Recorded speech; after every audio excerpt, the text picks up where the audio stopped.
Library Out Loud updates you all about the fun and interesting things going on in the Spokane County Library District. Sponsored by STCU and the Spokane County Library District.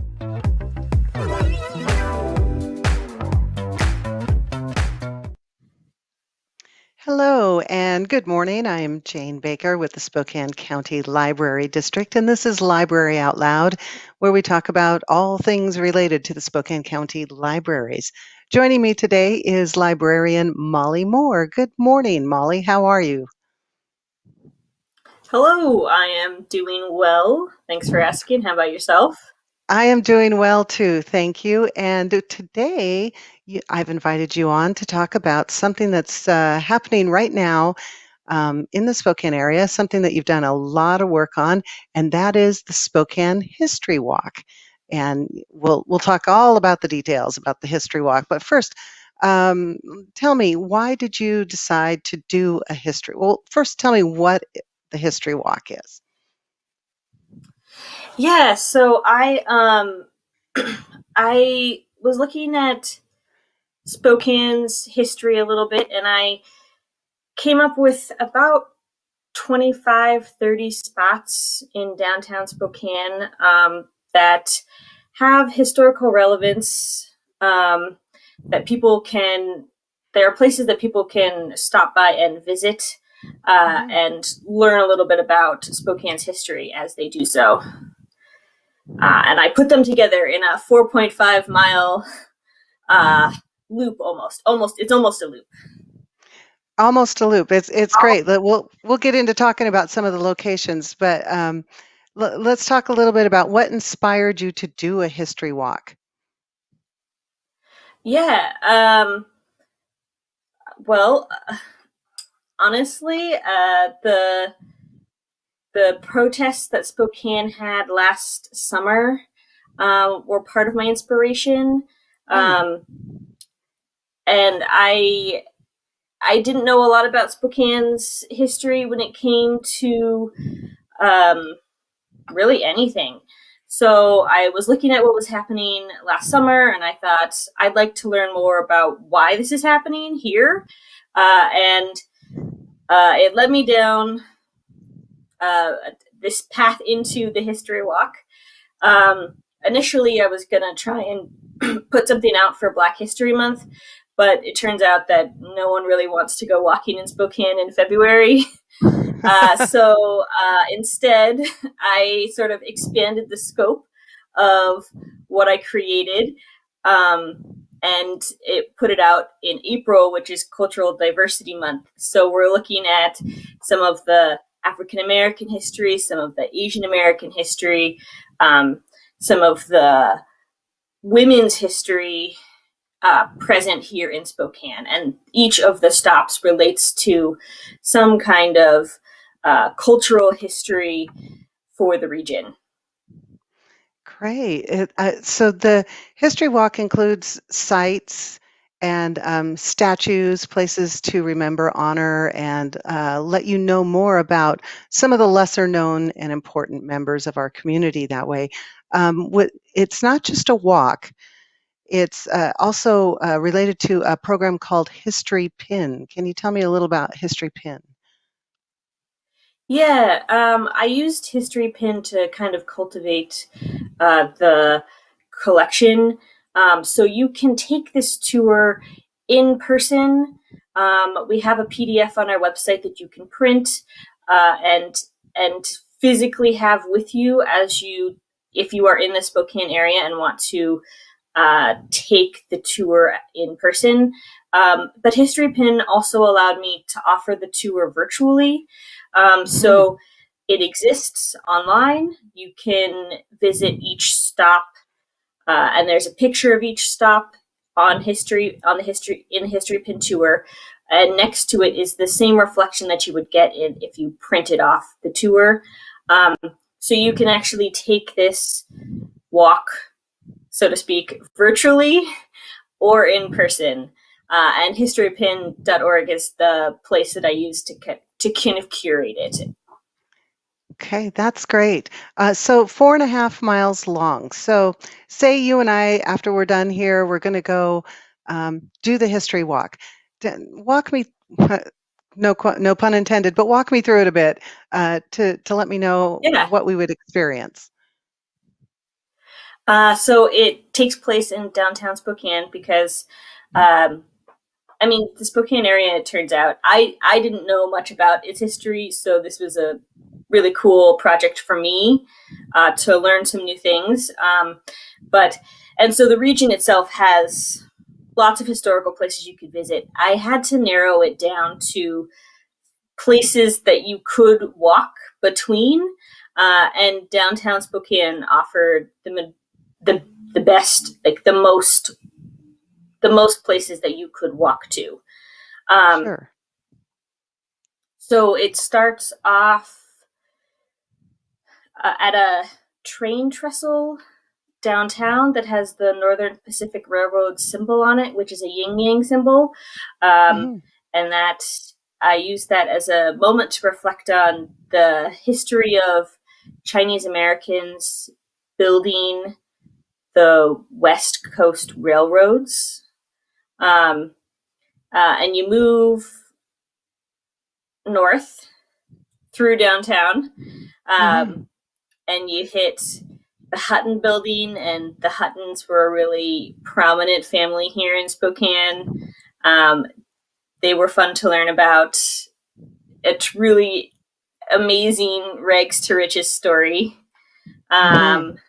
They struck it rich in Idaho in the mines and then moved to Spokane, and May Hutton was a big suffragette. So she really pushed getting the vote to women in Washington, and through her work and the work of several other women, Washington granted women the right to vote 10 years before the rest of the country did. Washington was the fifth state, I believe, to grant women that right, which is pretty Hmm. impressive.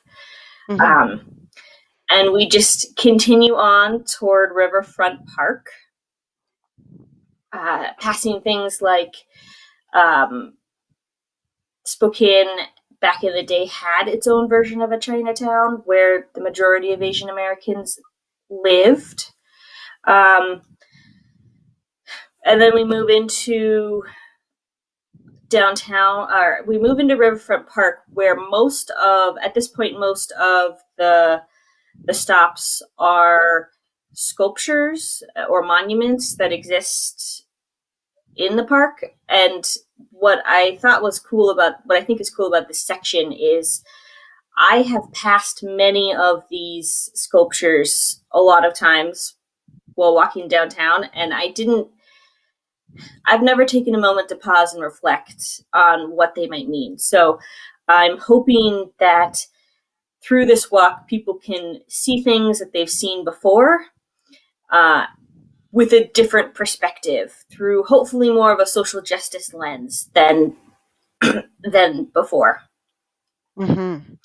The walk is great. Um, And it takes you from Riverfront Park and kind of around down onto Monroe again, and yeah, kind of a little bit of a circle. Not quite about doesn't take you right back to the beginning, but it gets you in pretty a loop close. around downtown. And there's a lot of interesting things. Yeah, I've lived in Spokane many years, and I know a lot of the history. But there were a few new things on there for me too when I read through the document that's on our website. It was like, oh, really? So I took the tour virtually, but I really need to go do it physically now to walk it because it is absolutely fascinating. You've done a great job on putting all these things together. What was the most surprising for you?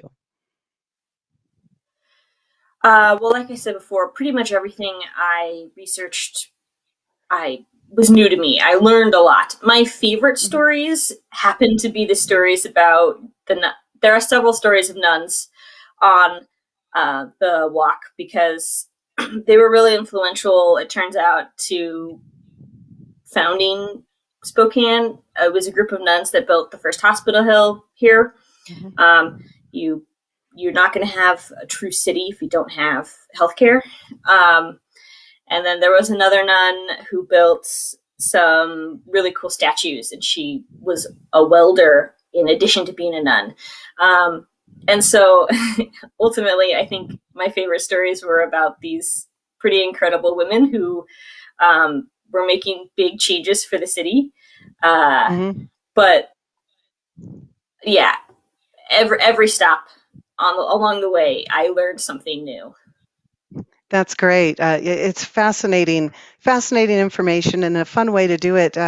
You could do it with the family and learn about the area while still getting some exercise at the same time.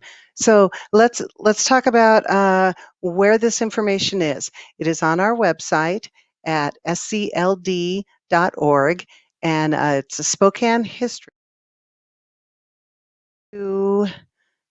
Sam was trying to pull it up there. If you go to that page, there's actually the history pin map is embedded onto the page, so you can see the map there, or you can also click on a link and download to a PDF where it has it all listed out. You could print that and actually take it with you if you didn't have it all on your phone. And then read about each stop along the way.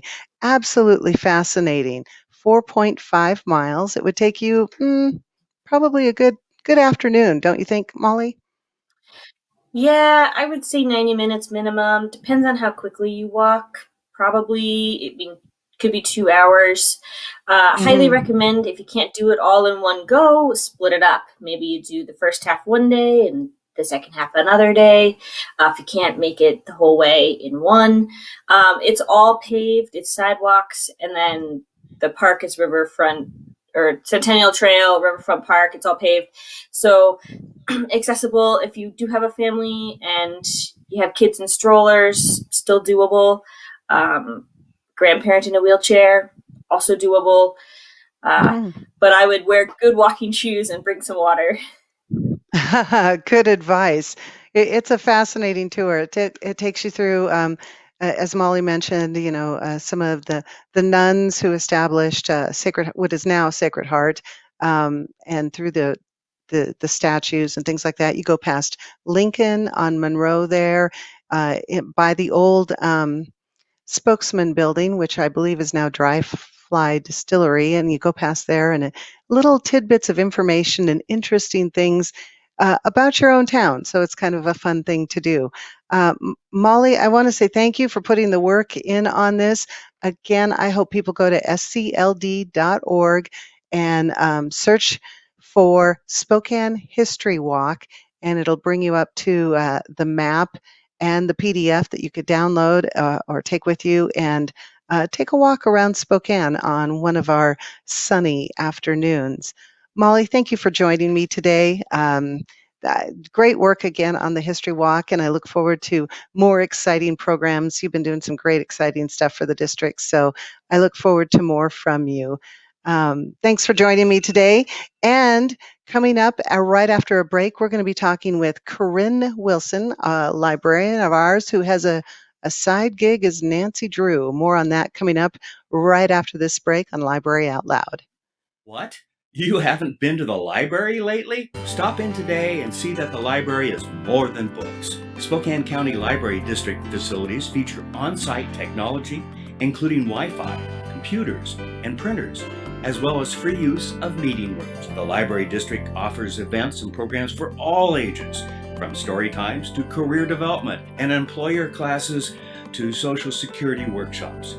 Our staff is well trained and happy to help. Find out more about your library at scld.org. I'm Jade Becker, and I'm a senior at Chewelah High School. I'm at STCU's Money Live event. In this scenario that we played today, I was a realtor. My spouse was a city worker. We had an 11-month-old child, and there was a lot of spending for that child, like diapers and formula, and had to buy toys and clothing. I'm very glad that I had this experience. It was super helpful. You need this to get far and ahead in life. I'm Jade Becker, and STCU is here for good.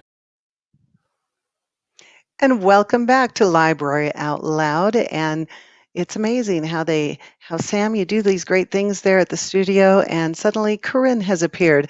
Hello, Corinne. Thanks, Sam. Good morning. Corinne Wilson is a librarian with Spokane County Library District, and for the next few minutes, we're going to be talking about Nancy Drew. Cannot believe Nancy Drew is 91 years old, or has been around for 91 years. Yes, I she's read been a in her lot. early teens for so long. Right? If we could all do that, right?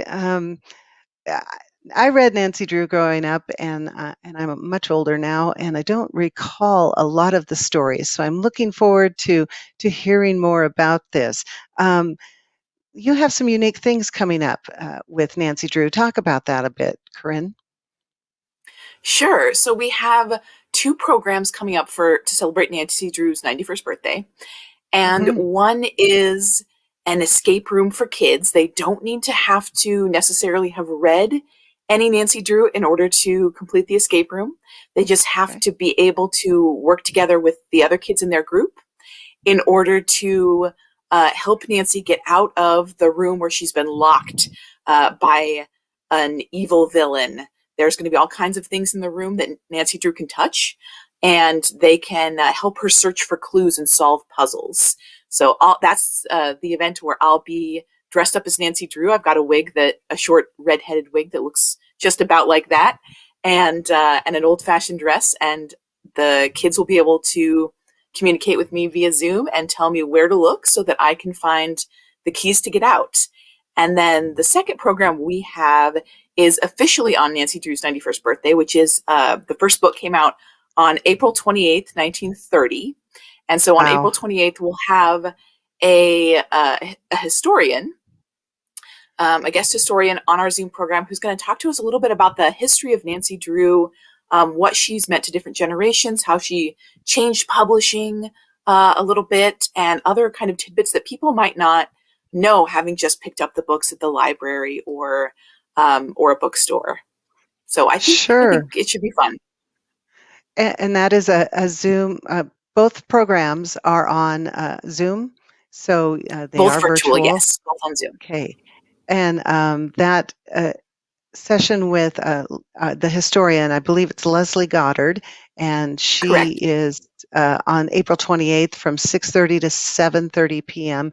Is this a program for all ages?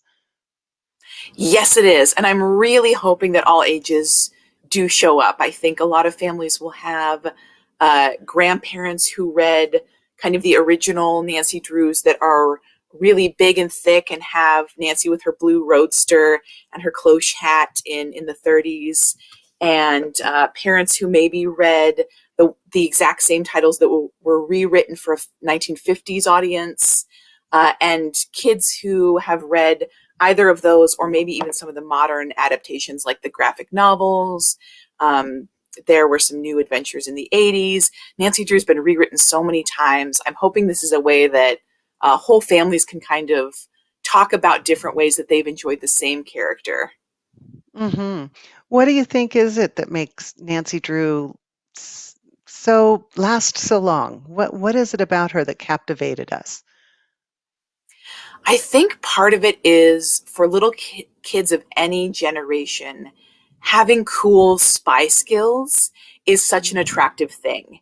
And Mhm. Nancy will always be able to pull out some kind of trick using invisible ink, or using something in some ordinary object to get out of a terribly dangerous situation.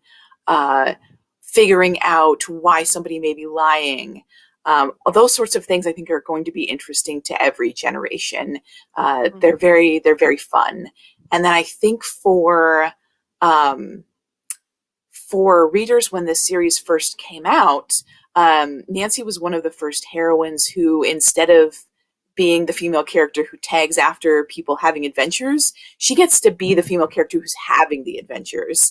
And she was one of the first characters who really did that well in an identifiable way. And I think a lot of little girls thought, oh, that's so cool. I want to go solve mysteries and have all of these fantastic skills and abilities that Nancy seems to just naturally have with very little effort. Very little effort. So kind of like one of the original MacGyvers in a way. A little bit, yeah.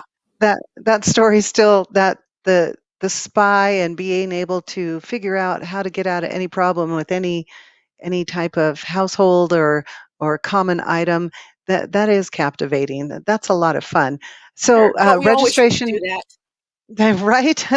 So registration is required so people can go to scld.org, go to our events calendar, check out April 28th. You can register right there on our events calendar for the program and you get to see Corinne dressed as Nancy Drew. So a little bit ago, Corinne, you made a reference that Nancy Drew may have changed publishing a bit. Can you let me know more about that? Sure. So our historian will know a little bit more about that. But Mhm. Nancy Drew was published by a man and his wife, Edward and Harriet Stratemeyer. And they came out with this idea that maybe you could produce children's series very quickly that never had kind of overlapping plot arcs. Anyone you pick up, you can read as a whole story. Oh, And sure. they'd always have kind of the same feel, the same formula. You always knew what you were getting. So they came out with the Bobbsey twins, Nancy Drew, Hardy Boys, all of those sorts of things at the same time. And that was the first time children's publishing had really seen that, and it caught on. Now we see children's series mass produced all the time. 39 Clues, Geronimo Stilton, there's thousands of them. But the Stratemeyers were the kind of the first people who figured out what that formula for publishing was. Children's literature wasn't kind of the big industry that it is now in the 30s when they first started doing these sorts of things. But kids started buying way more books and enjoying way more books than they had before with what was sort of offered at the time. And because they were exciting stories where teenagers or kids are solving mysteries, kids really wanted more. And like I said, because they were very, very strict about what formula would be used and what script would be used, if you liked one, you're probably going to like just about any one of them. So you could sell way more of them, which worked really nicely for them making money. They had, for the most part, either his wife wrote the script or they wrote to trusted ghostwriters, one or two in particular, who wrote the Nancy Drew books for a small salary through the 30s, all of World War II, well into the 60s and 70s. And then the ghostwriters would send their manuscripts in. They'd be published under the name Carolyn Keene. And off they would go to the shelves. And because they could use multiple people, and these ghostwriters always had kind of the same rules. Here's things you can mention. Here's things you don't mention. They could crank them out really, really quickly. Wow, that fascinating that the publisher comes up with the idea and then hires ghostwriters, or so it wasn't the same person who wrote all of the Nancy Drew.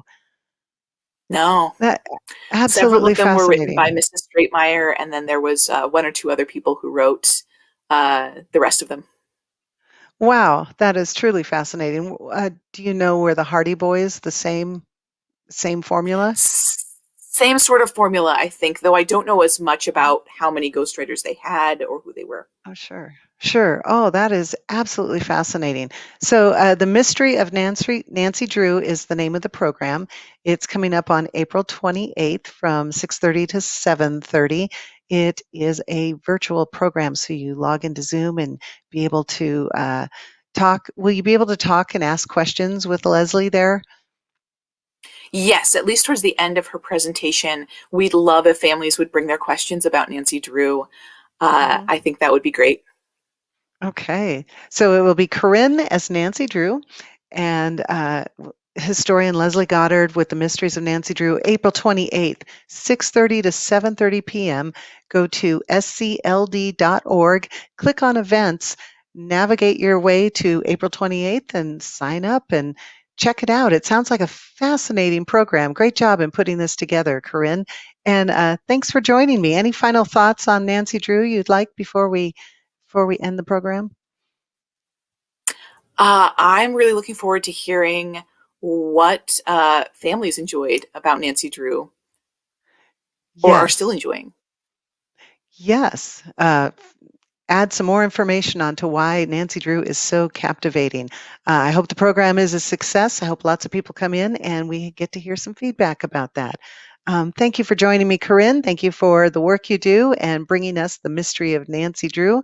And we'll talk to you next time here on Library Out Loud. Thanks for joining us. Thanks for watching. Ask the host a question, recommend a guest, or check out any of our other programs on Facebook, YouTube, Twitter, Apple Podcasts, Spotify, or SpokaneTalksMedia.com. Sponsored by the Spokane County Library District and STCU.